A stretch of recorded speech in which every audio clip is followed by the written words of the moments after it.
The federal government has moved to solve Western Australia's labour shortage by allowing Perth businesses to bring in more overseas workers.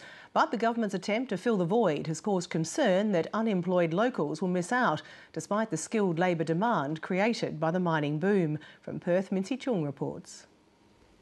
Chris Bowen used the Australian Mines and Metals Conference to announce his plan to help the industry in WA find the extra 150,000 workers it needs by 2017.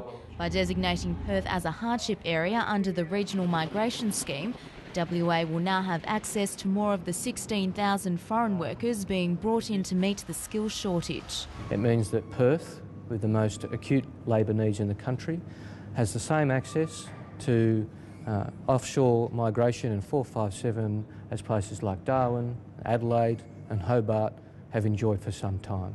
But in industrial suburbs like Kwinana, it's a shortage of jobs, not workers, that's the problem.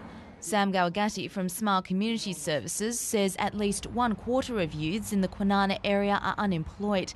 He's worried the plan will close off employment opportunities for young West Australians.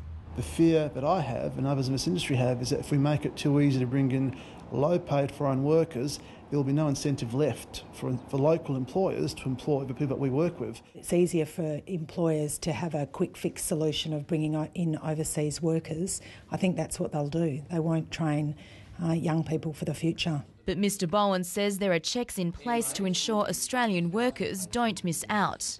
The State Workplace Development Minister Peter Collier has welcomed the news, saying the federal government has finally acknowledged the challenges faced by WA's labour market. But he also says there's still a long way to go to reach the required numbers. Mincy Chung, ABC News, Late Line.